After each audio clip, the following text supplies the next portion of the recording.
França, a gente começou aqui a transmissão. Acho que você pode se apresentar. A gente tem 15 participantes por enquanto. É só uma questão de começar aqui. Acho que você pode se apresentar e mandar bala. Depois a gente abre as questões para as perguntas, tá bom? No final. Você quer esperar mais um pouquinho para ver se entra mais gente ou você quer que eu comece logo?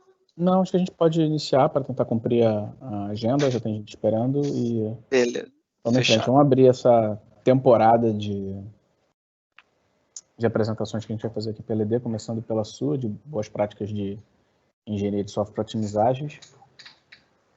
Dá seu show. Obrigado aí por aceitar o convite e vamos lá. Vamos beber um pouco do teu conhecimento. Tá. Bom, boa noite então aí, Fazar. Boa noite a todo mundo que está aí na live, né, na apresentação. Obrigado aí, Fazar.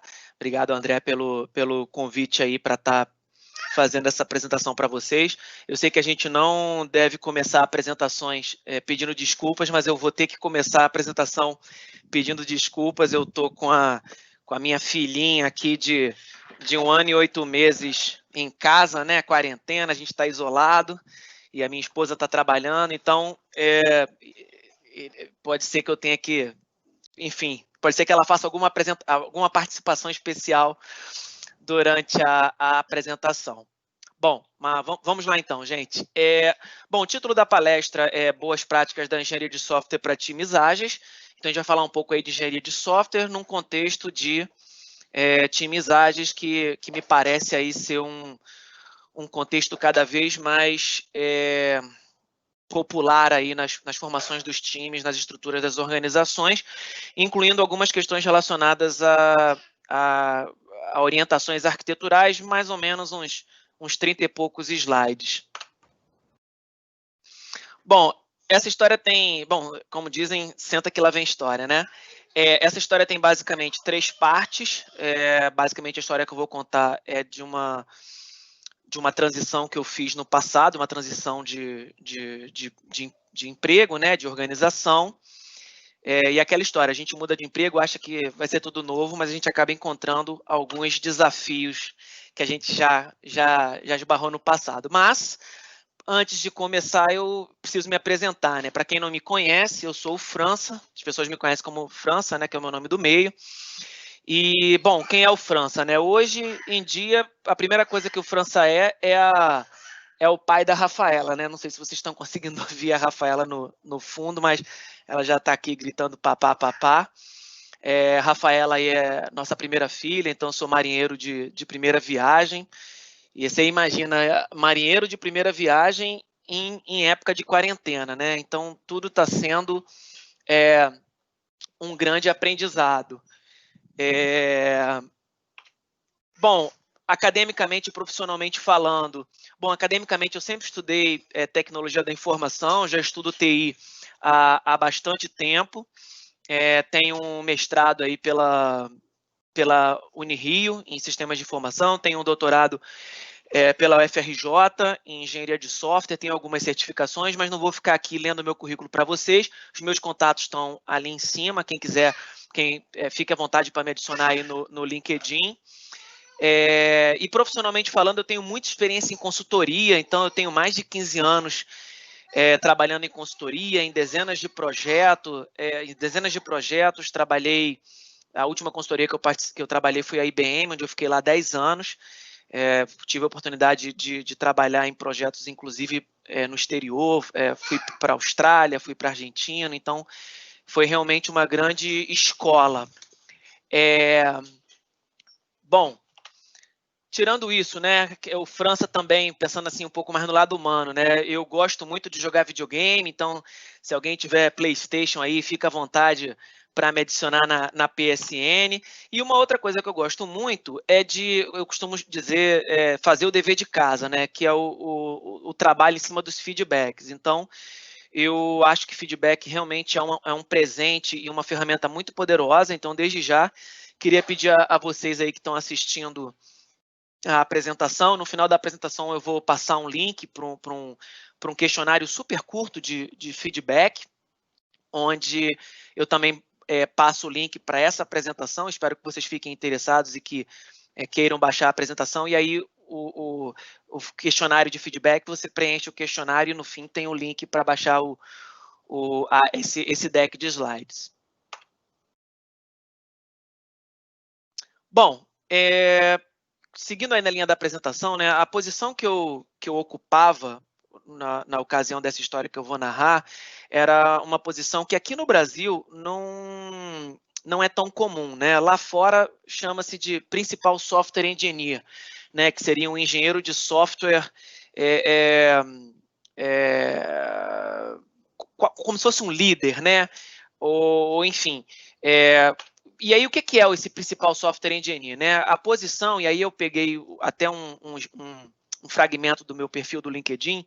Nessa posição, eu liderava 5 equipes, então é uma posição que trabalhava muito forte as questões de liderança, e é uma coisa que eu já me interessava muito, hoje em dia é uma coisa que é muito do meu interesse. E as responsabilidades estavam, assim, muito ligadas ao apoio aos executivos. Então, era uma posição que estava ali, era o par, era o Product Manager, e eu reportava direto para a executiva. Então, eu apoiava essa executiva aí com relação à modernização das aplicações e também na questão de transformação digital, os novos desenvolvimentos. Então, falando assim, parece ser uma posição bem legal, né? Tipo, pô, bacana, eu sou principal software engineer, né? E você, como é que você vai? Como é que você tá indo, né? Mas vocês vão ver que essa posição, ela realmente é meio para-choque de treta, né? Tem muita treta relacionada aí a essa posição. Bom, então, para a gente começar as tretas, né? Como isso aqui está sendo uma live, eu vou fazer algumas provocações e às vezes eu vou dar um tempo aí, já que vão ser perguntas um tanto quanto retóricas, mas para vocês refletirem. Então, para começar falando do contexto, a gente obviamente está falando aí de um contexto ágil, e eu queria começar com a primeira treta, a primeira provocação sobre o que é ser ágil, né? Então, aí na tela vocês estão vendo uma lebre, né? Lebre da neve, se eu não me engano, é o nome desse animal, e você tem um lince, né? Um lince canadense também, para ser bem exato. E aí eu queria saber de vocês, e obviamente vai ser uma pergunta retórica, mas eu queria que vocês pensassem antes de eu falar, antes de eu dar a resposta, qual desses dois animais é o mais ágil, qual desses dois animais é o mais rápido? E aí eu já faço um spoiler para fazer a distinção desses dois termos, que nessa minha história aí como principal software engineer, eu ouvi muito isso, né? Nós temos dos times, né? Os times chegavam para mim e falavam muito: França, a gente tem que ser rápido, a gente tem que ser rápido. E ser ágil é uma coisa, ser rápido é outra, né? Então, quem respondeu que o lince é o animal mais rápido acertou. Então, realmente, o lince, ele corre aí a 80 km por hora, ele pode chegar a essa velocidade, enquanto que a lebre, ela chega no máximo até 60 km por hora. Mas quem já viu um vídeo de um lince caçando uma lebre, você repara que a lebre, ela, apesar de não ser o animal mais veloz, ela é o animal mais ágil. Então, ela consegue furar buracos na neve, ela vai para um lado, vai para o outro. E esse conceito e essa analogia eu acho muito legal para a gente falar de agilidade, porque a agilidade, ela não é diretamente velocidade, ser rápido. A agilidade, a literatura nos diz que a agilidade tem a ver com você conseguir responder às mudanças no ambiente. E por isso que a analogia da lebre é legal, porque a lebre ela muda muito de curso, né? Ela está indo numa direção e ela vira para outra, e o lince acaba, às vezes, derrapando. Então, a lebre ela é mais ágil nesse sentido, ela consegue responder a mudanças. Só que o lince, obviamente, muitas vezes ele tem êxito na sua caçada, o que nos leva à reflexão que ser ágil nem sempre é o bastante ou o suficiente. Bom, e qual é o problema que eu enfrentei nessa minha migração aí, nessa minha transição nessa minha transição profissional, né? Bom, o problema é que nas organizações, na hora que você, com as melhores das intenções e bebendo aí da literatura ágil, você começa a ter esses times muito independentes ou independentes demais. Numa organização, você vai ter múltiplos times ou múltiplos squads, e esses times podem começar a fazer escolhas conflitantes, às vezes escolhas conflitantes dentro da própria gerência. Então, por exemplo, no meu caso, eu reportava para uma executiva, que era uma gerente, né? E a gente tinha, como eu falei, 5 times. Então, você imagina que cada um desses times, por exemplo, fizesse a escolha por um banco de dados diferente ou por uma linguagem de programação diferente. Enfim, apesar da gente entender que pode ter excelentes motivos para isso, e a gente entender que é importante que os times tenham independência, obviamente isso cria alguns tipos de problema, como, por exemplo, não é tão fácil eu pegar um desenvolvedor e tirar de um time e colocar de outro, ou então eu colocar esses times para trocar figurinha, como eu costumo dizer, para eles trocarem experiências, porque se eles estão usando tecnologias completamente diferentes, isso não é tão fácil. Um outro problema que eu também percebi muito é que, às vezes, os times, os desenvolvedores, em especial os desenvolvedores mais novos, eles, às vezes, confundem o conceito de inovação com modernização. Então, às vezes, eu ouvia coisas do tipo, França, se a gente... vamos botar isso na nuvem. A gente tem que botar isso na nuvem, porque a gente tem que inovar. E aí eu explicava, olha, colocar simplesmente na nuvem, a gente não está inovando absolutamente nada. Inovar tem a ver com negócio, né? Então, inovar significa eu modificar ali o meu processo de negócio de tal maneira que eu consiga realmente um ganho que eu não tinha antes. Então, os times, às vezes, isso gerava muito problema, né? Porque os times eles achavam que estavam inovando meramente por estar aplicando modernização tecnológica. E, por último, um dos grandes problemas que a gente tinha e que, inclusive, motivou essa apresentação, como eu coloquei até ali no resumo dela, ela é uma apresentação que eu fiz várias vezes para diversos times. Graças a Deus, assim, a gente teve uma receptividade muito bacana por parte dos times, e com isso a gente até começou a fazer para outros times de outras gerências. Mas, enfim, um terceiro problema muito sério está relacionado à dívida técnica. Então, dívida técnica são esses códigos mal implementados ou essas escolhas que, de repente, não foram as mais adequadas, e que existem diversos tipos de dívidas técnicas, né?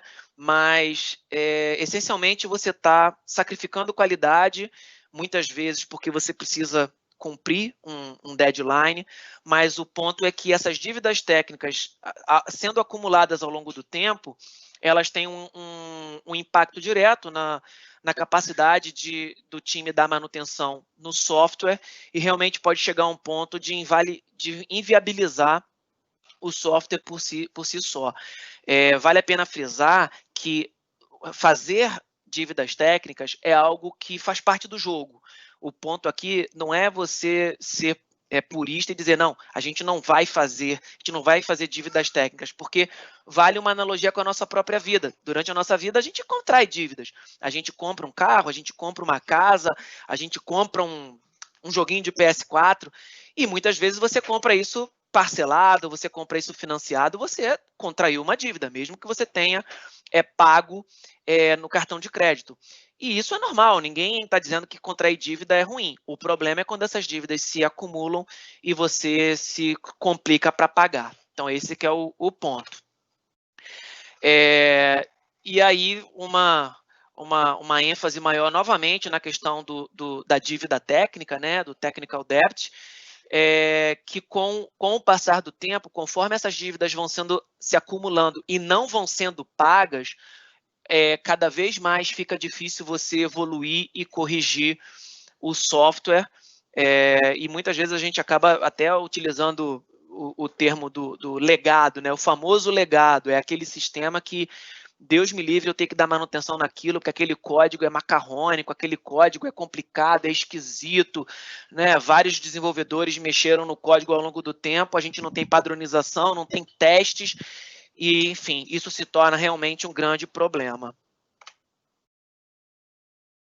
Bom, qual que é a solução, ou pelo menos qual foi a solução que a gente optou? E quando eu digo a gente, é porque na empresa onde ocorreu isso, eu não era o único principal software engineer, existiam um principal software engineer para cada gerência, então nós éramos 4, 5, e a gente tinha um fórum mensal, onde a gente se encontrava justamente para trocar experiência, trocar as lições aprendidas. Isso também foi uma coisa muito bacana,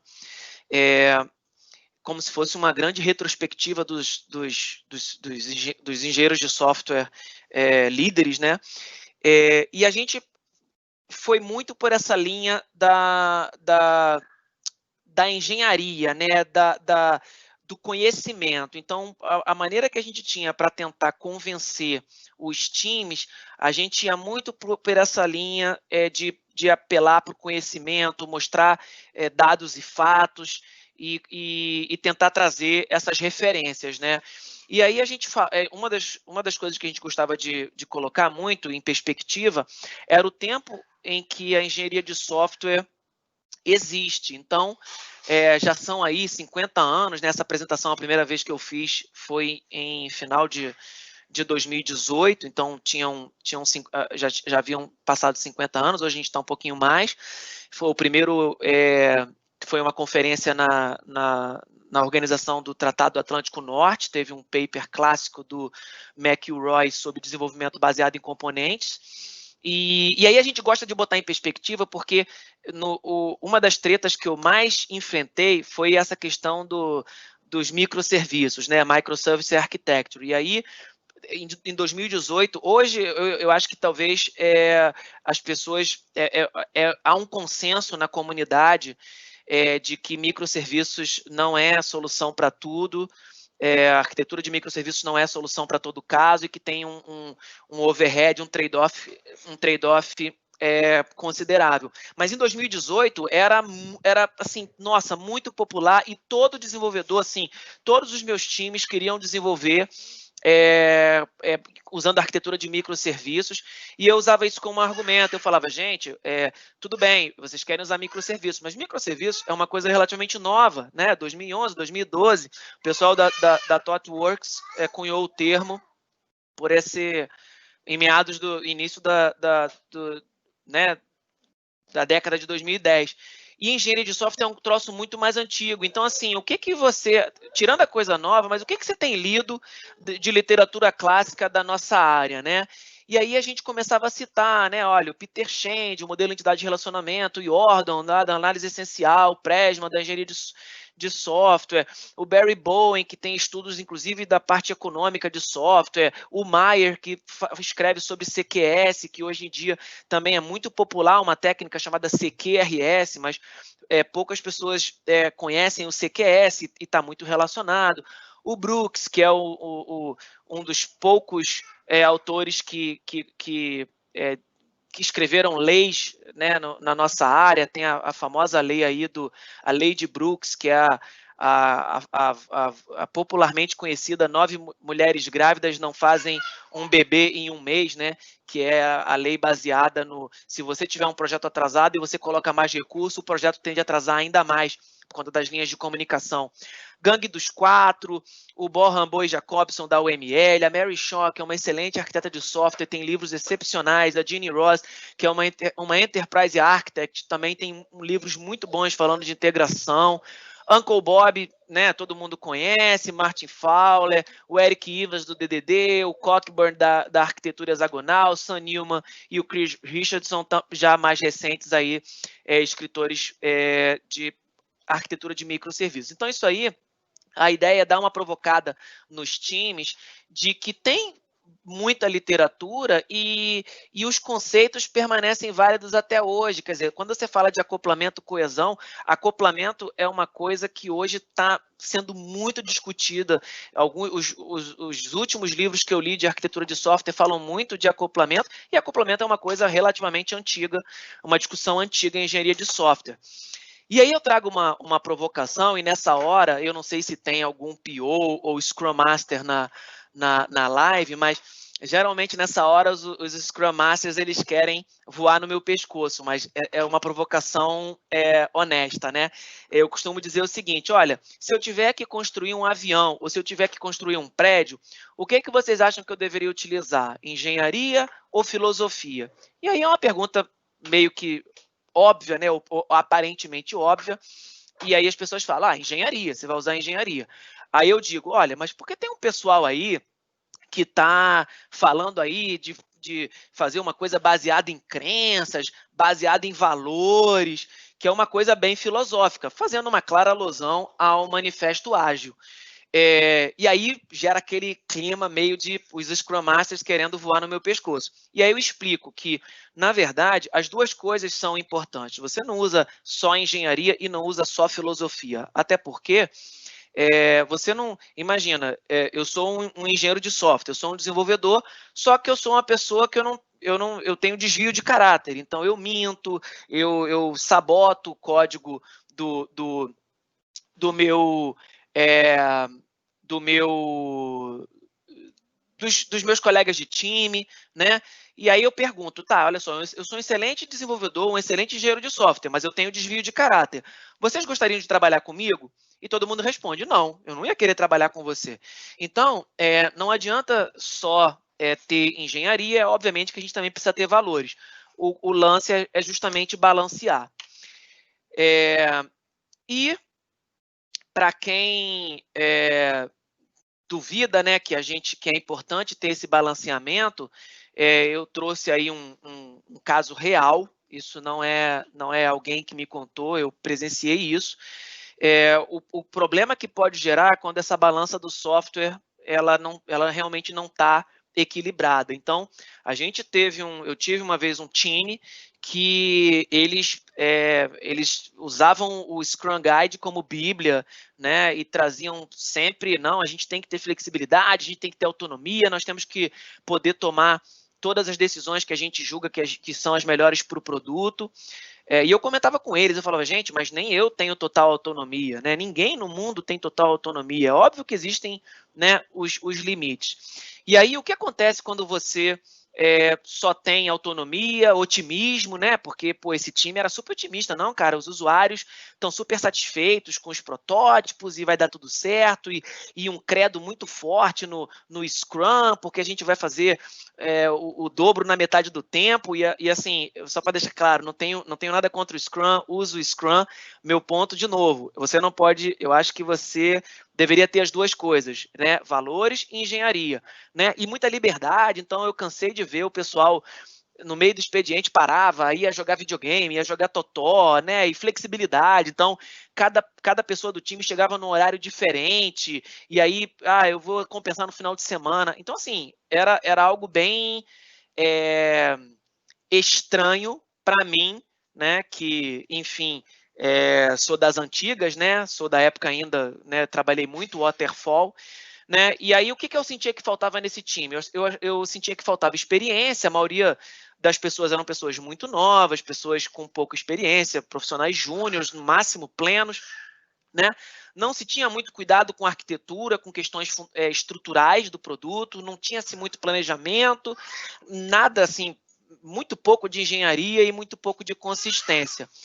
E aí o resultado disso é que o produto, ele realmente ele nasceu legado, e foi um momento bem difícil, onde eu tive que chegar para a executiva e dizer isso, né? Eu falei para a minha executiva, olha, este produto ele vai nascer legado. E ela, né, ela ficou incrédula, ela falou, não é possível que isso vá nascer legado.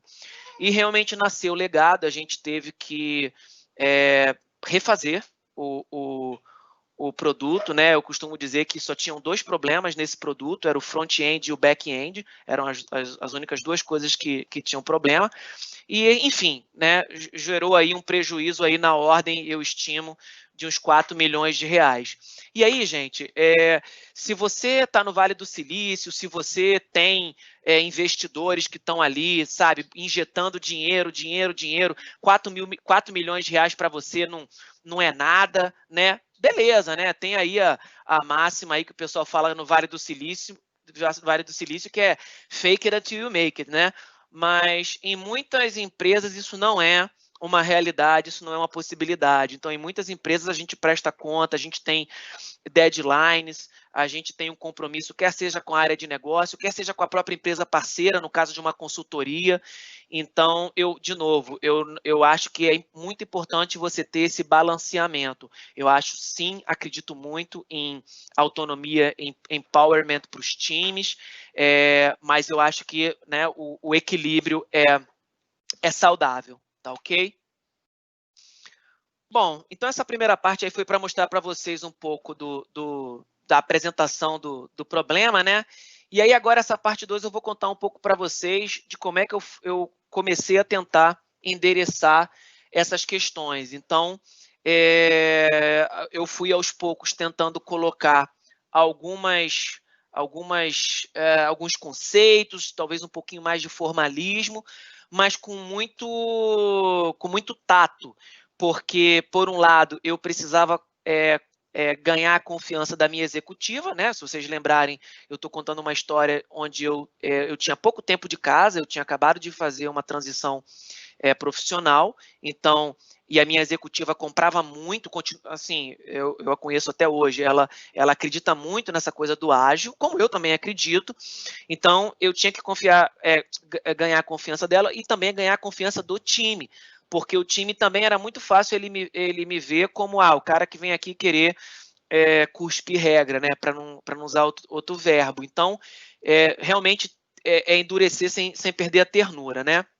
E aí, como eu comecei a falar no início, a gente foi muito baseado em conceitos, em literatura, né? E a gente, nessa época, né, nesse projeto, a gente usava um framework de ágil escalado chamado SAFe. Não sei se vocês conhecem, né? É o concorrente do Nexus.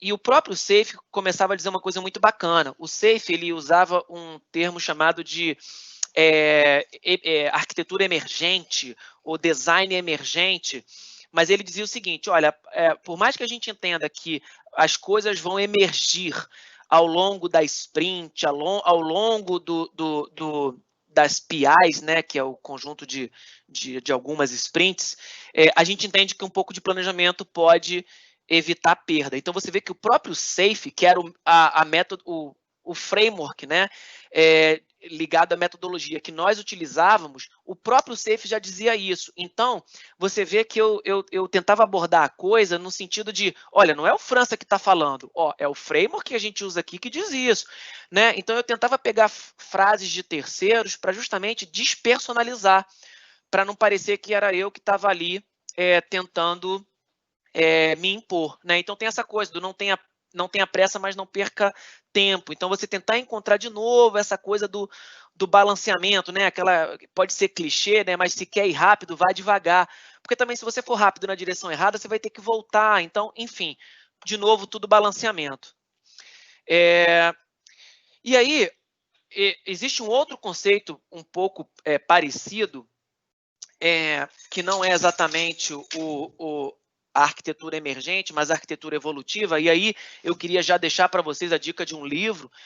Esse livro é bastante contemporâneo, eu terminei de ler tem pouco tempo, e ele propõe justamente essa coisa de arquiteturas evolutivas, vamos dizer assim.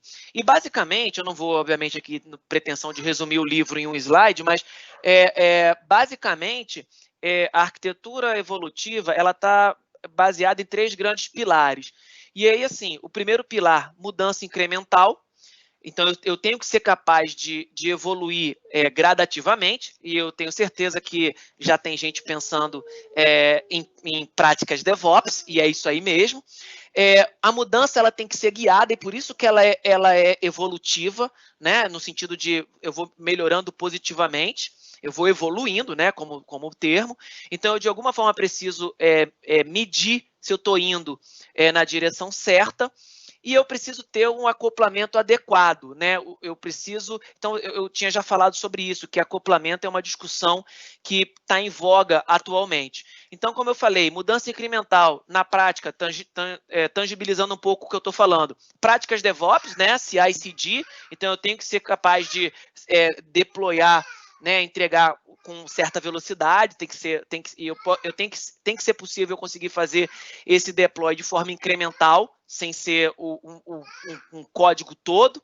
Mudança guiada, e aí a gente tem a questão das fitness functions, que são muito conhecidas aí do pessoal de algoritmo genético, o próprio Fazar aí usou muito disso no doutorado dele. Então, automatizar fitness functions. Então, basicamente, eu conseguir definir uma fitness function que me diga se, por exemplo, eu estou conseguindo manter algumas características arquiteturais. Então, essencialmente, eu conseguir testar automaticamente ou de forma automatizada a minha arquitetura. Não é trivial, mas é possível, tá? Então, eu vou definir uma função que vai, por exemplo, medir o acoplamento entre módulos, ou se eu estou ferindo alguma regra.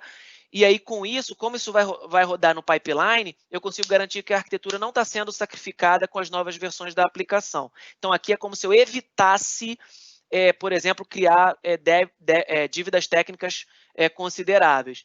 E o acoplamento adequado, né, que é uma coisa que eu vi muito esse problema com os meus times lá em 2018, que eles queriam usar muito o microserviços, mas eles não sabiam fazer um recorte ideal do microserviço. E o microserviço, se você der muita ênfase a esse prefixo, né, micro, e você começar a criar serviços do tamanho de uma entidade ou de uma função, eu costumo dizer que é como se fosse um gremlin, né? O coelhos. Você vai acabar tendo um monte de microserviços, e isso realmente pode gerar um overhead de operação, uma sobrecarga aí para o pessoal de operações, para o pessoal de DevOps e até mesmo para os times. E aí, o que me parece ser uma estratégia bem bacana para microserviços. Então, quem se interessa por microserviço, mas ainda não navegou muito nesse caminho, eu recomendo que dê uma estudada ou que dê faça uma leitura em cima de DDD, que é o Domain Driven Design. No próprio livro, os autores falam que o Domain Driven Design é bacana porque ele acaba fazendo um recorte multidimensional. Então, como você recorta por capacidade de negócio ou por unidade de negócio, você consegue ter tudo num módulo só, o front-end, o back-end, o banco de dados, enfim. Então, é um recorte bacana. Então, fica aí já uma dica de leitura para vocês. Bom, eu também trouxe muito para os times o conceito de engenharia de software, e aí, assim, vou resumir para vocês, tá, gente?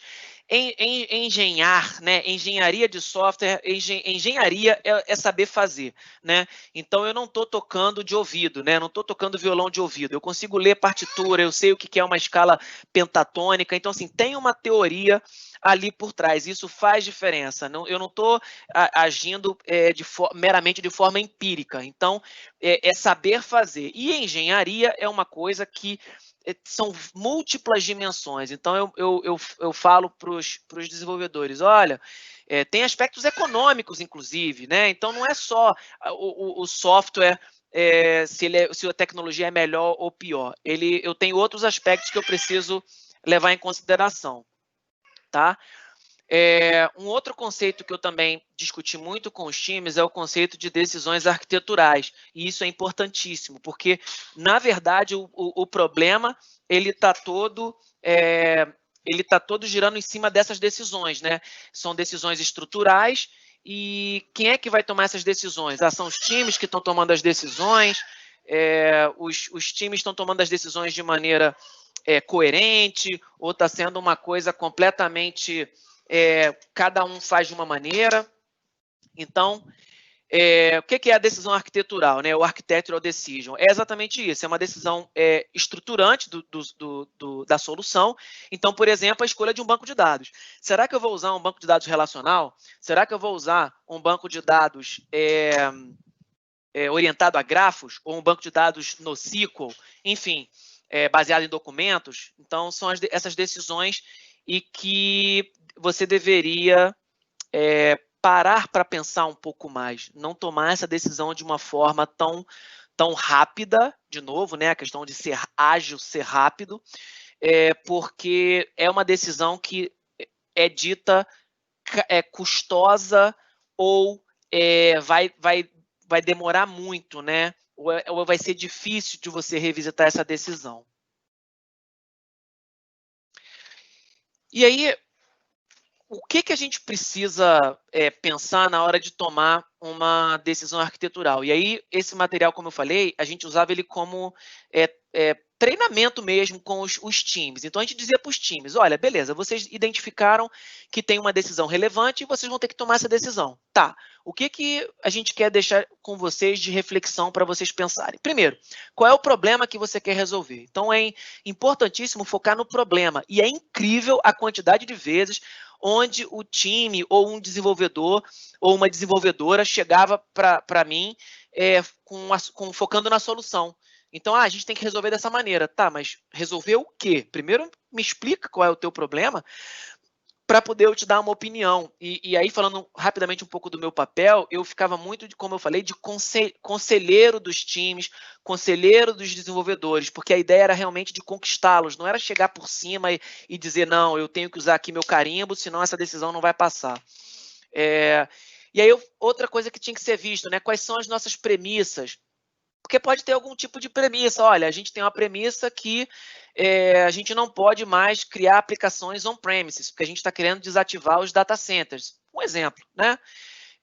Qual é a motivação? Então, de novo, um foco muito grande no requisito. Qual é o problema que eu quero resolver? Né? Está ali até um pouco implícito nessa pergunta inicial. Então, qual é o requisito? E ali, muito no sentido de requisito, pode ser funcional, pode ser não funcional, que, por sinal, não funcional é um termo meio ruim, mas, enfim, pode ser um requisito de negócio ou pode ser um requisito arquitetural.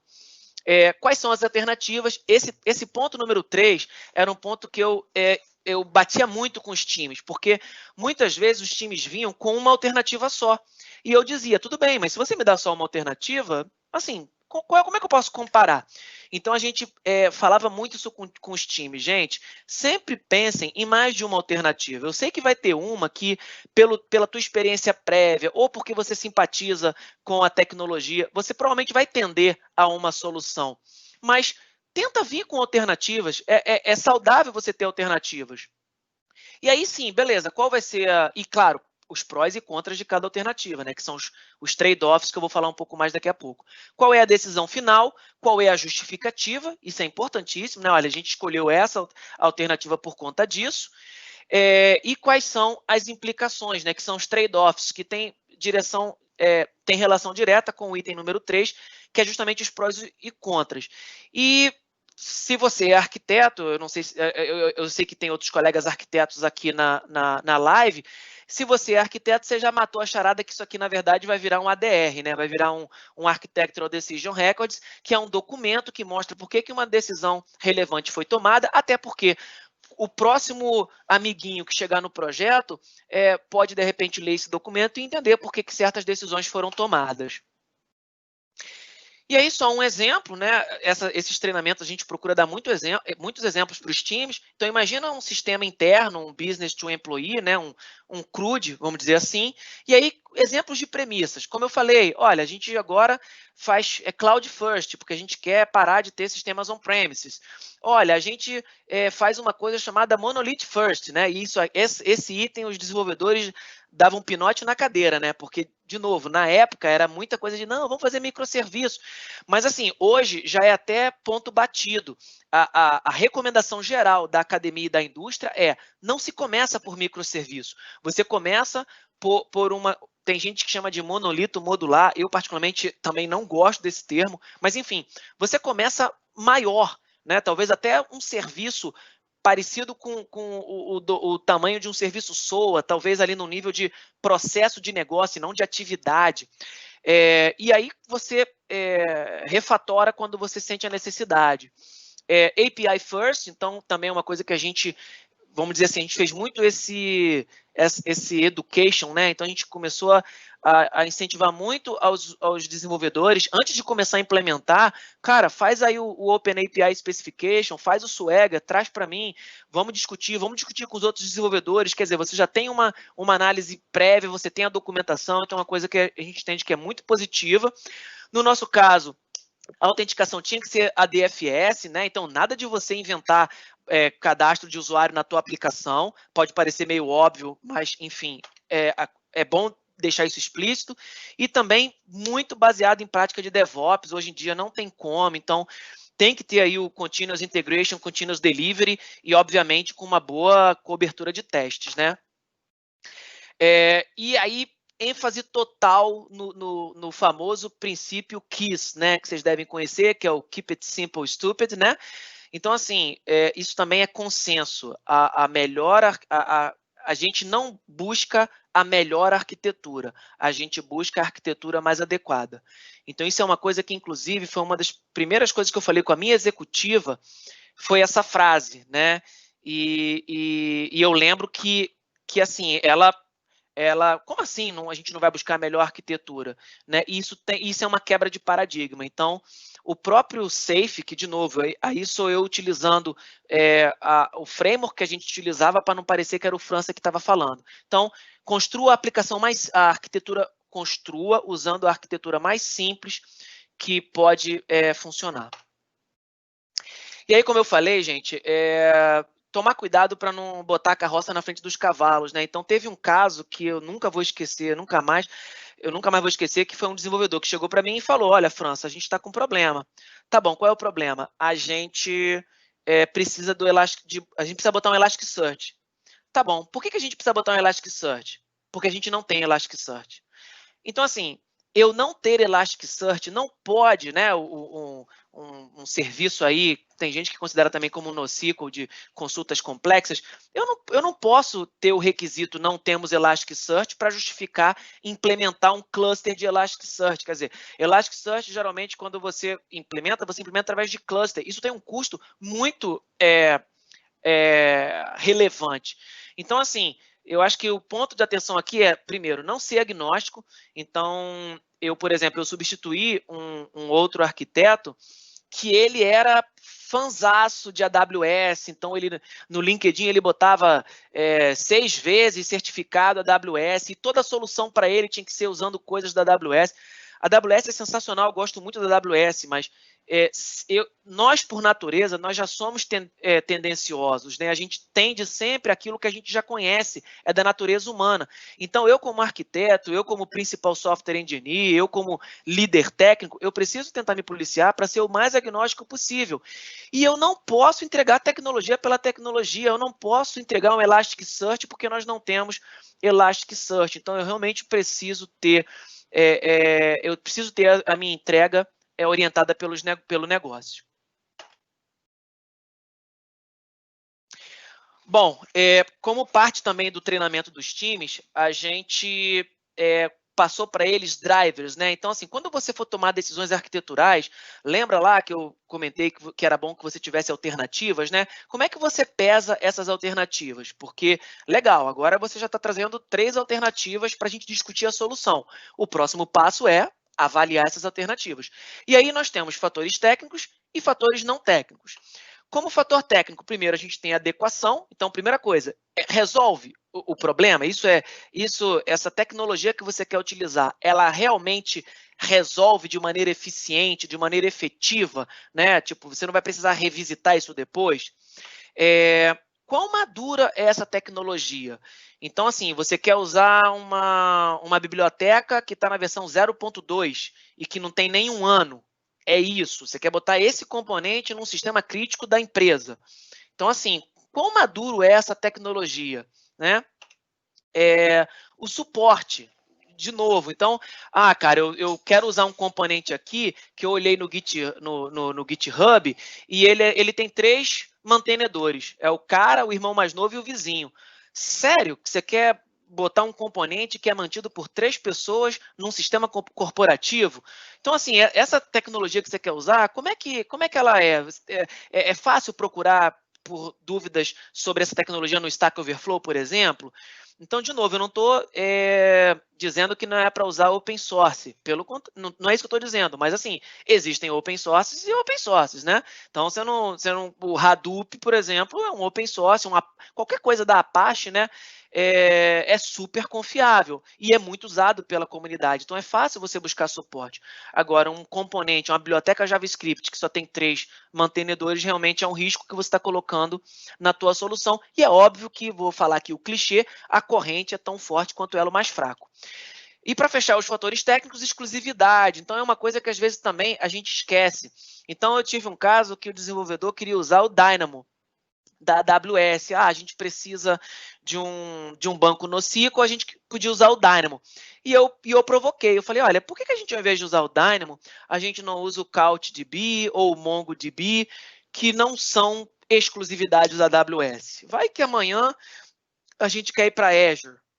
Então, enfim, essa escolha que você quer fazer, você vai ficar preso ao fornecedor? Então, também é uma coisa que vale a pena você pensar. E os fatores não técnicos? O financeiro, e isso aí remete à história lá do fake it till you make it, né? Então, assim, a gente falava muito isso para os desenvolvedores, né?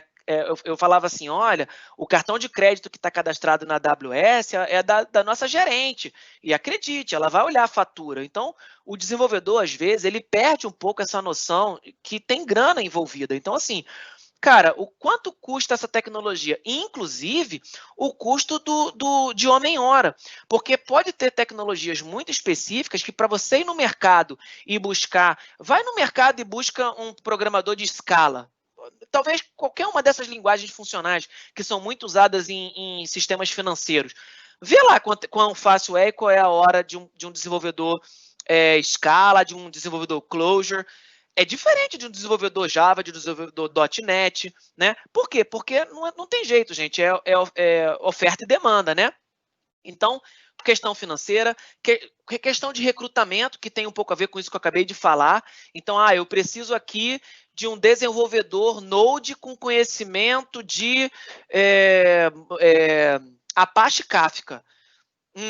Tá, beleza. Pô, você quer usar Kafka, porque Kafka agora tá na moda, né? Pô, processamento de stream, legal, in memory. Quer dizer, in memory não, mas enfim, processamento de streams, enfim.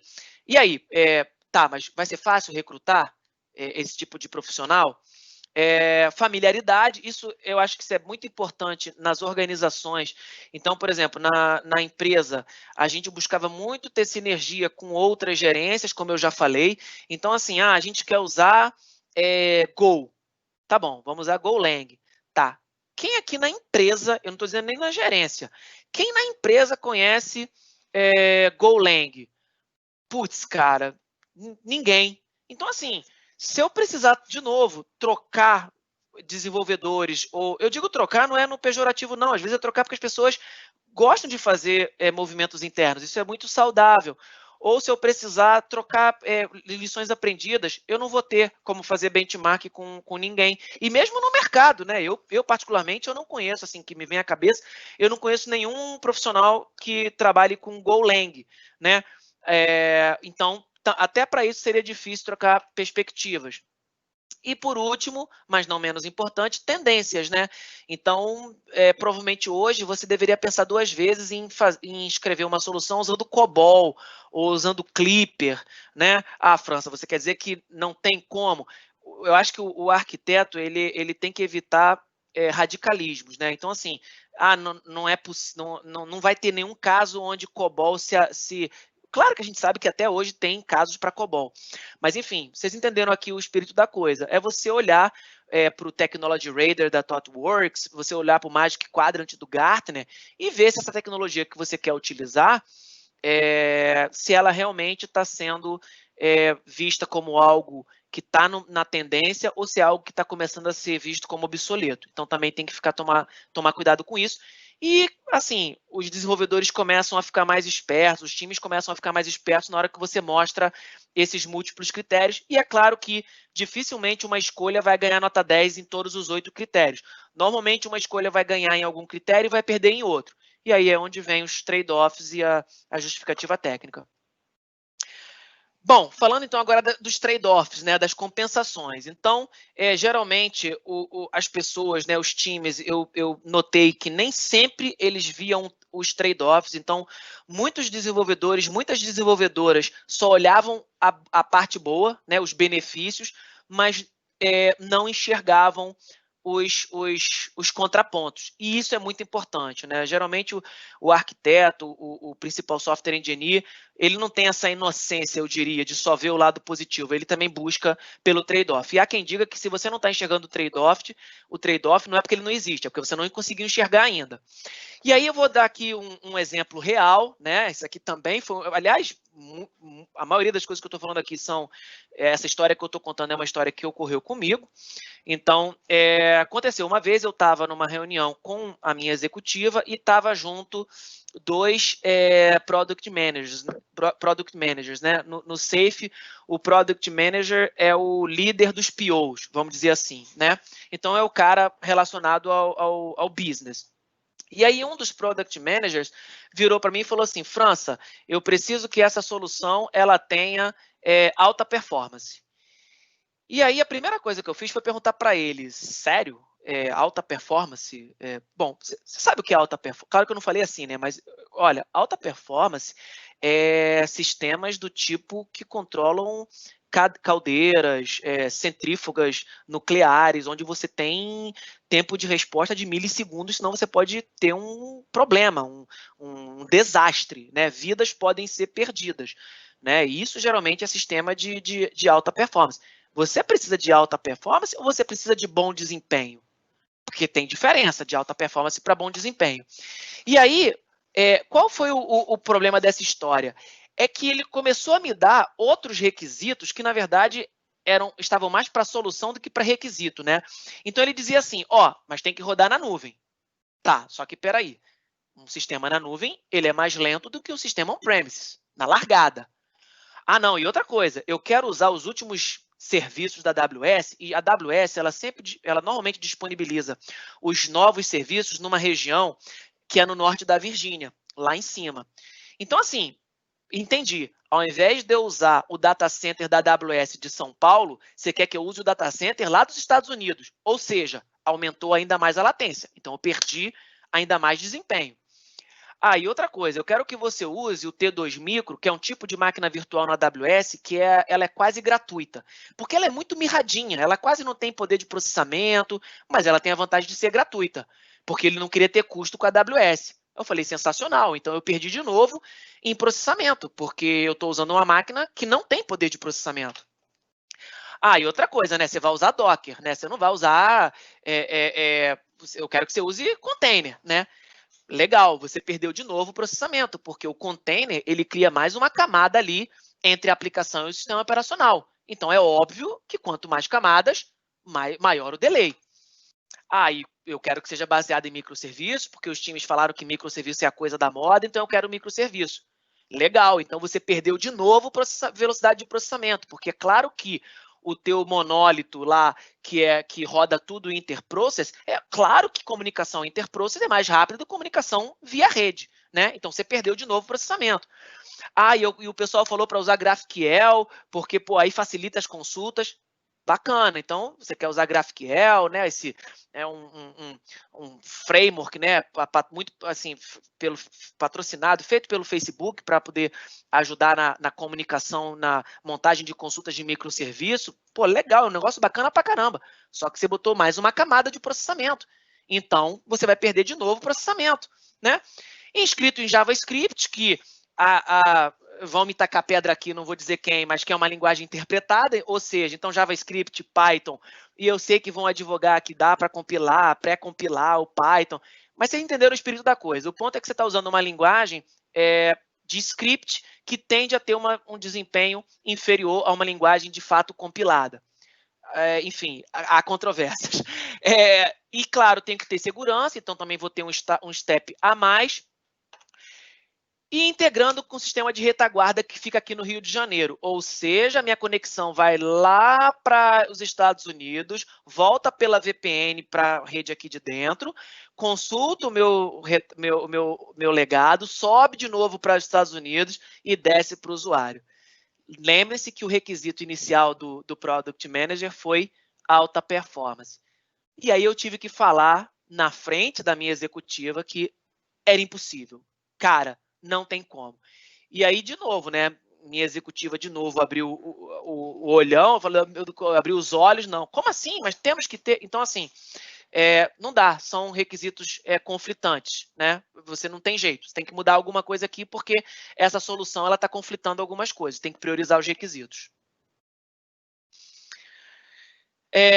E aí, gente, eu costumo dar esse exemplo lá para o pessoal e o ideal é que as pessoas conversassem, mas sempre começam as tretas, né? E começam as brigas, porque não tem jeito, né? Cada um tem suas preferências e se você disser que banco relacional é melhor que NoSQL, vai ter uns que vão querer te tacar pedra. Se você falar que NoSQL é melhor que relacional, vão ter outros que vão te tacar pedra. Então, é bem complicado, né? Então, não tem jeito, mas você pode sim pensar na melhor solução, e aí alta disponibilidade, disaster recovery, Kubernetes, escalável, ou você pode fazer uma coisa mais simples, baseada no Docker. A AWS tem uma coisa chamada Fargate, que era uma coisa que eu usava muito nesses times, que é como se fosse uma versão mais simples bem mais simples do Kubernetes, né? Então, ele te permite fazer gestão de container de uma forma bem mais simples, mas que atendia para a gente. Vamos fazer integração event-driven, porque, pô, event-driven está na moda, vamos usar, cara, um Event Hub. Ou você pode fazer uma coisa mais simples, botar as tuas APIs no API Gateway e fazer uma integração, entre aspas, ponto a ponto. Ponto a ponto que eu digo, não é aplicação com aplicação, mas via API Gateway, usando o protocolo REST, né? Vamos fazer um banco de dados por microserviço, vamos fazer o NoSQL, ou eu posso usar um modelo relacional mais consolidado, se isso me atender. E aí vale a pena lembrar que se você faz microserviço e você for purista, né, cada microserviço tem que ter o seu banco de dados. Então, tipo, se você tem 5 microserviços, você vai multiplicar por 5 o teu número de instâncias de banco de dados e você vai pagar por isso. Se você usa o Elasticsearch, você vai ter um cluster aí pelo menos de 3 instâncias, né? E aí você também vai pagar por isso. Então, o custo entra na história. A linguagem de programação, vou usar Python. Uma vez um desenvolvedor, até hoje esse cara é mega chateado comigo, se ele me vir na rua, acho que ele troca de calçada, né? Porque ele queria desenvolver uma aplicação em Python e eu fiz 2 perguntas, né? Eu falei assim, a primeira pergunta foi, tá, quem aqui nesse time conhece Python? E aí só ele levantou a mão. E era um time tipo de 5, 6 pessoas. E a segunda pergunta foi, quantos projetos sistemas você já desenvolveu em Python que estão rodando em produção? Aí ele, um só.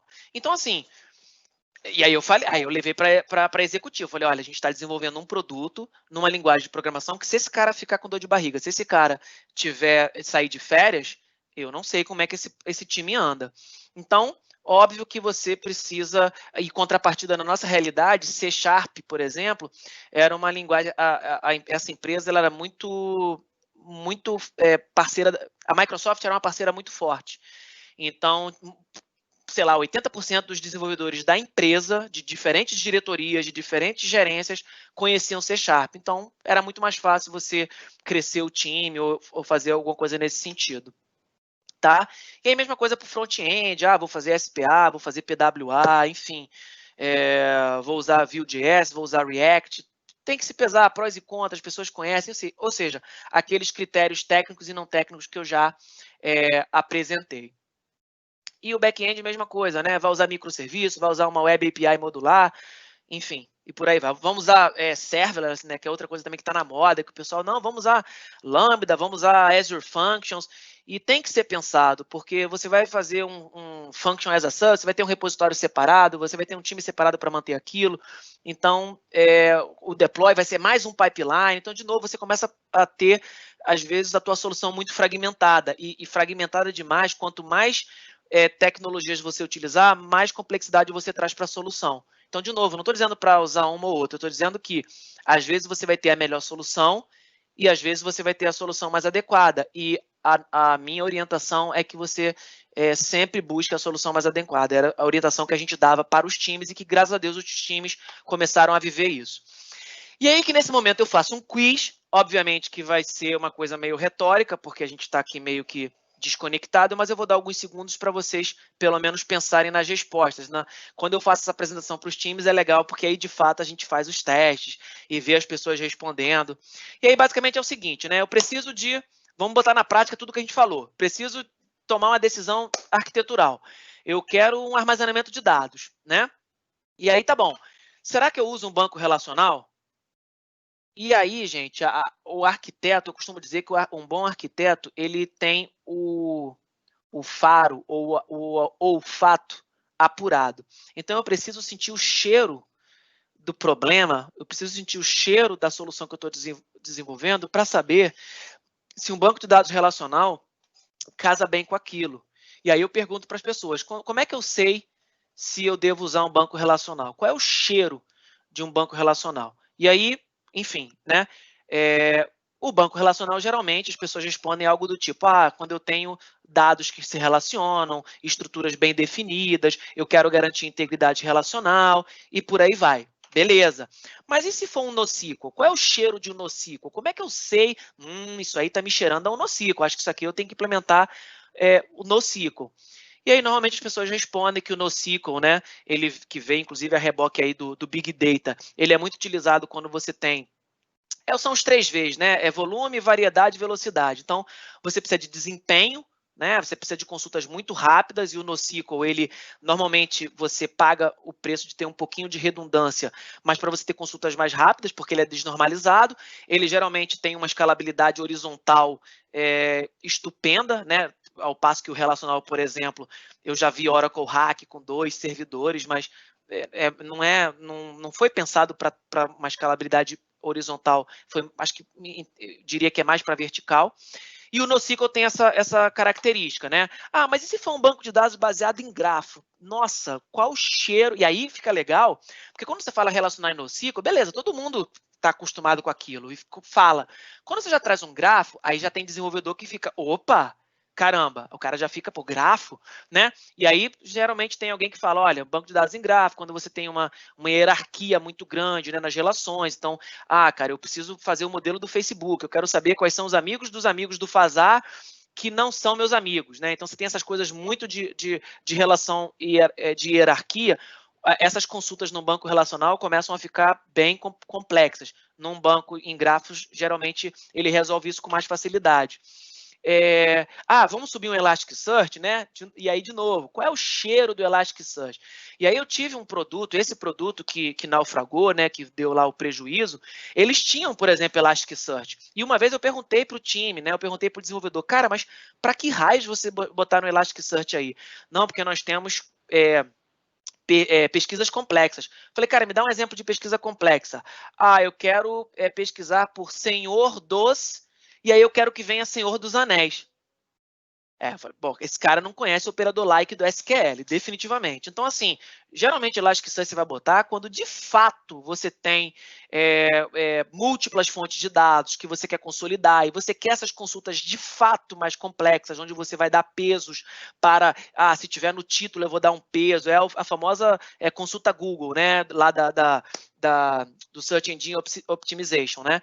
Então, assim, tem que ter justificativa para isso. E para finalizar, o Time Series DB, que geralmente é conhecido pela galera de DevOps, que é um banco de dados quando você só quer ter...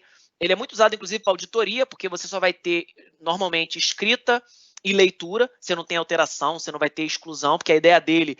E quando você quer fazer medições muito baseadas em tempo, daí o nome, né? Time Series DB. Ou blockchain, que também está um pouco na moda, né? E qual é o cheiro do blockchain, né? Quando é que eu implemento um blockchain? E normalmente quando o dado não é só seu, né? Quando você tem propriedade compartilhada, geralmente o blockchain ele é feito em consórcio de organizações.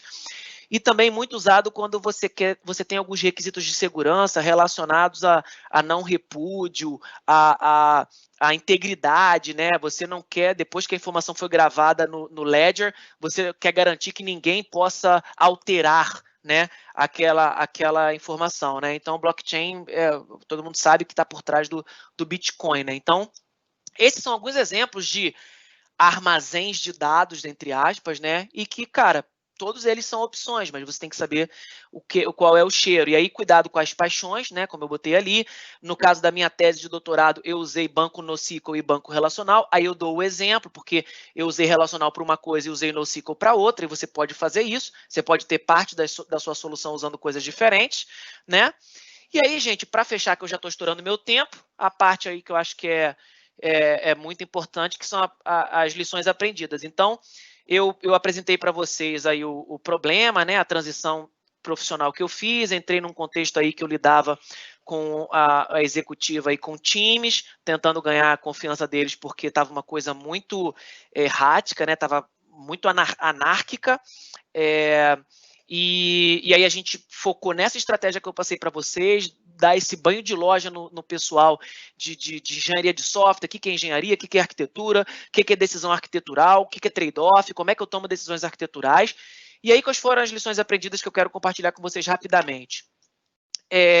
Primeiro, foi muito legal esse banho de loja nos desenvolvedores no sentido dos anti-patterns, né? Então, uma frase que eu falava muito para eles é, cara, não faça overkill, né? Não faça over-engineering, cara. Não usa canhão para matar mosca, não faz sentido. Então, às vezes, eles falavam assim, pô, França, mas a Netflix usa tal tecnologia. E aí eu dizia o seguinte, cara, se você está justificando que você quer usar essa tecnologia porque a Netflix usa, e com isso você quer dizer que, poxa, tem gente de peso usando isso, vai ter suporte, legal, esse argumento é bacana. Agora, se você está querendo usar esse argumento como quem diz, a Netflix usa, então eu também tenho que usar, isso não faz nenhum sentido, porque eu não tenho os problemas de negócio que a Netflix tem. Então, não justifica. Eu estou executando, no caso dessa gerência, business to employee. Os sistemas que eu tomava conta eram 50 usuários, 100 no máximo. Então, não tem comparação com Netflix. Usar a tecnologia Netflix vai ser um overkill, o que é um anti-pattern, né?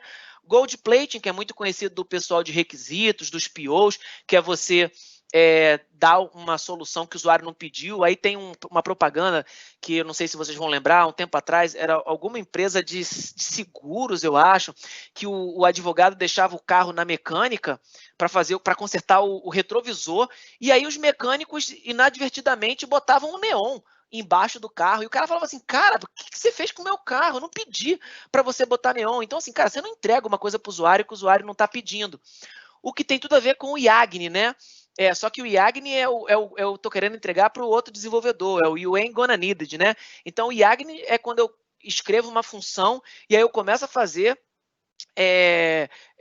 sobrecarga dessa função, começa a botar um monte de parâmetros, porque um dia alguém pode precisar daquilo. Eu não faço isso, eu não faço design upfront, tem até um outro anti-pattern que eu não botei aqui, mas que anda muito junto, que é o BDUF, que é o Big Design Upfront. Então, assim, a ideia, gente, vai soar talvez um pouco esquisito que eu vou falar agora, mas a ideia é vocês adiarem ao máximo a decisão. O que eu quero dizer com isso? Essa imagem, geralmente o pessoal fala que, nossa, não consegui entender essa imagem. É uma pessoa botando um insufilme. Então, eu costumo dizer o seguinte, se a decisão que você vai tomar é botar um ar-condicionado ou não, você não vai ter como adiar muito essa decisão. Você tem que tomar essa decisão quando você compra o carro. Mas se a decisão que você vai tomar é se você bota ou não um insufilme, normalmente você pode esperar. A gente está no inverno. Para que você vai botar insufilme agora? Espera chegar o verão. Aí, quando chegar o verão, você vê se a temperatura, se o ar-condicionado do carro dá vazão. E aí, se você entender que é preciso insufilme, aí você pega e coloca. Mas você adia a tomada dessa decisão o máximo possível. Até porque, do ponto de vista ágil, a ideia é que a cada sprint você aprenda mais, você conheça mais do negócio, você conheça mais do produto, conheça mais dos stakeholders. Então, quanto mais tempo você demorar para tomar a decisão, em tese você vai tomar uma decisão mais embasado. E, né, o especial aí que acontece muito com os desenvolvedores, que é o RDD, né? Que é o Resume Driven Development, que é o não, cara, a gente tem que usar Kafka porque, pô, eu quero botar Kafka no LinkedIn, quero botar no LinkedIn que eu já usei Kafka na minha vida e, pô, vamos então fazer esse produto usando Kafka. Então, você colocar algo no LinkedIn, né? Eu falava isso lá para os meus desenvolvedores, não é justificativa para a escolha de uma tecnologia. Então, né, faça como o Capitão América sugere, não cometa anti-patterns, né? Uma outra coisa também que deu muito certo lá com a gente foi a gente apelar para a vaidade dos desenvolvedores. Então, quando os desenvolvedores ficavam um pouco resistentes a algumas críticas ou algumas reflexões, eu sempre dizia para eles, tá bom, eu quero saber o seguinte, você é pedreiro de software ou você é engenheiro de software? Porque, cara, pedreiro também constrói casa. Pedreiro constrói casa. Eu não duvido que um pedreiro ele não é capaz de construir casa. E é claro que isso aqui eu estou fazendo quase caricaturas, né? Com essas fotos que eu estou mostrando aqui para vocês. Mas, enfim, vocês entenderam o espírito da coisa. Então, para o cara, né? Até porque tem essa coisa do engenheiro. Pô, o cara é engenheiro. Então, eu falava, gente, engenharia é saber fazer, é saber o que eu estou fazendo, é saber justificar minhas escolhas, né? Não é fazer coisas, não é artesanato. Engenharia não é artesanato, tá? Não é obra de arte, né? Até porque obra de arte é subjetivo. Então, isso foi outra coisa legal que funcionou bastante. Cada vez mais também mostrar para os desenvolvedores que não dava para ser inocente, né? Não dava para... não, mas essa tecnologia vai resolver todos os problemas do mundo. Tem um outro anti-pattern que eu nem coloquei aqui, que chama Last 10% Trap, ou algo assim, né? A armadilha dos últimos 10%, que é muito comum com linguagens de quarta geração e também com essas ferramentas agora chamadas de low code, no code, né? Onde você consegue rapidamente produzir código, desenvolver. E geralmente essas ferramentas, elas têm um limite, né? Elas, para o básico, ela funciona muito bem. Mas se você precisar customizar, dependendo do que você precise, a ferramenta não atende. Então, não entra nessa de que descobri a bala de prata, né? Desde 86 que o Frederick Brooks nos explicou que não existe bala de prata. Cuidado com o requisito da caneta da NASA, né? Então, eu dei o exemplo lá do cara que falou que precisava de alta performance. Então, assim, será que realmente a gente precisa de uma caneta que escreva no espaço, na gravidade zero? Será que um lápis não atende? Não, França, o lápis não vai atender porque eu vou ter que fazer ponta e vai liberar partículas dentro do ônibus espacial. Beleza, então tá bom, vamos desenvolver a caneta da NASA. Mas, enfim, faz essa crítica, né? E eu também, uma lição que eu acho que foi bem bacana, gente, foi do ponto de vista do executivo, né, que eu falei muito das lições olhando para os times. Aí, olhando para a executiva, eu tive alguns momentos onde eu entendo que o engenheiro de software, o principal software engineer, o arquiteto, ele precisa ter coragem para virar para o executivo e dizer aquilo que o executivo não vai gostar de ouvir. Então, quando eu dizia para a minha executiva, a pior coisa que eu acho que eu falei para a minha executiva foi: o sistema tal vai nascer legado. Acho que foi a pior frase que eu podia falar para ela, né? Como eu falei, não tem como fazer performance nesse sistema. Então, assim, eu acho que na construção da confiança, que é muito importante, e aí, para papéis de liderança, em especial liderança técnica, você tem que construir essa confiança dos dois lados. Construir a confiança com os times, se colocar à disposição, não entrar impondo, não entrar com dono da razão, fazer as provocações, fazer as perguntas para os times chegarem às conclusões, né? Não você dar a solução. E também ganhar essa confiança com a linha executiva, porque vai ter momentos onde você realmente vai precisar falar: olha, vai dar problema, é melhor a gente segurar aqui. E para poder o executivo te ouvir, você precisa ter ganho, né, ter ganhado essa confiança dele. E aí vocês podem estar perguntando, né? Mas por que, França, que você botou essa foto aí desse navio? E, na verdade, não tem motivo nenhum. Esse navio é completamente aleatório, apenas gostei dessa foto, achei bacana, e como a apresentação está terminando, eu achei que valia a pena botar esse navio. Óbvio que não, né, gente? Esse navio aí chama Vasa, é um navio sueco, e ele é um exemplo, uma analogia bacana dessa história da falta de confiança. Conta a história que o rei pediu para os arquitetos lá criarem um navio que fossem ao mesmo tempo navio de guerra e navio de transporte de tropas. E parece que nessa época, né, século XVII, os navios geralmente ou eram de transporte de tropas ou eram de batalha. E aí o rei falou, não, eu quero um navio que seja as duas coisas. E aí os caras, né, quem vai dizer não para o rei, né? E aí os caras construíram essa obra de arte. Vocês podem reparar aqui que tem uma porrada de canhão, e ele é grandão, tem 2 compartimentos, porque ele é todo dobrado. E aí ele foi navegar, né? E parece que eles atiraram, fizeram um disparo de canhão para, tipo assim, para comemorar, né? E aí quando fizeram um disparo de canhão, o navio virou, né, pela pressão, e afundou, com 5 minutos, se eu não me engano, 10 minutos que ele estava navegando. Então, assim, a gente tem que ter coragem, sim, de falar para o rei, que no nosso caso é o executivo, as más notícias. A gente não pode ficar, na minha opinião, acho que foi uma grande lição aprendida, porque eu arrisquei, mas hoje eu vejo que essa executiva, ela confia muito em mim. A gente não trabalha mais junto, mas eu sei que quando eu falo para ela uma opinião, eu sei que ela escuta com muita atenção. Então, acho que isso é muito legal. Para fechar, eu acho que, quer dizer, terminando aqui, acho que é importante também o time ter essa sensação de que sim, nós podemos, né? Então o time quer, pô, mas eu queria poder dizer, cara, eu conheço Kafka. Legal, então vamos criar laboratórios, vamos criar sandboxes, né? E aí tem esse conceito de loja modelo, loja conceito, né? Em São Paulo é muito comum, onde você tem uma loja que, diferente das outras lojas comuns franqueadas, que o espaço é todo controlado, você tem uma loja onde o arquiteto ele se permite uma certa extravagância, né? Tipo assim, não, olha, extravagância, eu aqui vou usar o espaço, porque a ideia ali é você proporcionar uma experiência para o consumidor. Mas você faz isso numa loja. Você não faz isso em todas as lojas da rede, porque senão o teu custo inviabilizaria a operação. Então, o que a gente fez lá também, que foi uma baita lição aprendida, foi criar uma VPC, por exemplo, na AWS, onde nessa VPC os desenvolvedores eram administradores, e eles podiam fazer testes, fazer POCs. Quer usar o Elasticsearch? Beleza, vamos fazer aqui uma POC. Então, assim, a gente começou a fazer muita POC, e isso foi legal porque endereçou essa ansiedade, essa vontade dos desenvolvedores de experimentar. Então, também foi uma lição aprendida muito bacana. E agora sim, para fechar a última lição aprendida, e aí mais focada nos arquitetos, nos tech leads, né? É que realmente assim não dá para ter só hard skill, não dá para ter só conhecimento, é preciso ter o soft skill. Liderar, né, é diferente de chefiar. Esse modelo aí de comando e controle tá fadado, não funciona a longo prazo, né? Essa coisa de arquiteto PowerPoint, que eu sou arquiteto, mas eu fico lá, né? Outro anti-pattern que eu não botei aqui, que é o Ivory Tower, né?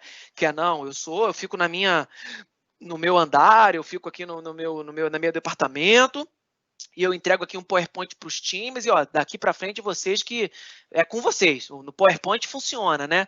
É claro, né? O PowerPoint não dá erro de compilação, o PowerPoint sempre funciona. Então, isso não é, de novo, tudo isso, gente, não é opinião do França, tem muitos autores que falam isso, que o arquiteto ele tem que estar no time, até porque ele precisa desse feedback constante, que é a essência do Agile. Então, se eu não estou ali próximo dos times, eu posso não estar na sprint, eu posso não estar pegando história do backlog para desenvolver. Não é isso, até porque o arquiteto se tornaria um programador caro. Mas ele tem que estar ali próximo, ele tem que estar à disposição, ele tem que estar perto, né? E o arquiteto precisa orientar, e não é ele que toma a decisão, ou pelo menos não é ele que vai tomar todas as decisões, senão ele vira gargalo. E aí, de novo, você se estrepou. E uma coisa que a gente usou lá, que também fica de lição aprendida, é uma técnica chamada Delegation Board, que eu não vou entrar aqui no mérito, porque eu já estourei meu tempo, Fazar já está querendo me chutar a canela, mas o Delegation Board é uma técnica que você faz uma dinâmica com os desenvolvedores e você vai, entre aspas, democraticamente, decidindo que tipo de decisão tem mais a ver com o arquiteto, que tipo de decisão tem mais a ver com os times, né? Então, por exemplo, modelo do banco de dados. Pô, modelo do banco de dados é uma coisa bem crítica, acho que isso aí vale a pena pedir o ok do arquiteto. Escolha da versão da biblioteca React que a gente vai usar. Pô, cara, acho que isso aqui já é mais próximo dos desenvolvedores, acho que os desenvolvedores têm que ter liberdade para escolher qual é o componente que eles vão botar lá no ecossistema React deles. Então, a responsável pela decisão é o time, até para poder realmente o time ser responsabilizado, e não esqueçam do Architectural Decision Record, né? Ou seja, de você formalizar essas decisões. E aí eu vou abrir para perguntas, vou passar a bola de novo para o Fazar. Não esqueçam a minha Caloi, né? Então aí eu peço a vocês, quem puder deixar o feedback sobre a palestra, né? Realmente, assim, eu acabei correndo um pouco assim no início, porque eu estava meio que de apresentador e babá da Rafaela, agora minha esposa até já chegou do trabalho e está com ela, mas no início eu estava olhando a Rafaela, enfim. Mas peço aí a vocês aí que possam trazer aí críticas, correções, né, porventura equívocos que eu tenha cometido. E aí, no final dessa pesquisa, tem o link para essa apresentação, que eu espero que tenha trazido reflexões para vocês e que essas lições aprendidas possam ser úteis caso vocês tenham situações parecidas. E aí eu passo de novo para você, Fazar. Oi, França. Bom, vamos... Deixa eu até acertar o vídeo aqui. Vamos abrir para as perguntas, ver se algum dos participantes quer fazer alguma pergunta. Pessoal, é só comentar aqui. Vou ver se tem alguma pergunta. Eu faço a França, ele responde. Marcelo, aproveitar e agradecer o tempo, a apresentação. Eu não tinha assistido essa sua, achei muito boa. Gostei bastante da discussão dos antipartners. Alguns vão ficar aqui no coração para eu dar uma lida depois, vou procurar seus slides para dar uma procurada, porque é uma discussão bem interessante. Tem que responder a pergunta de feedback, o questionário de feedback. Já tá aqui no meu radar, vou responder.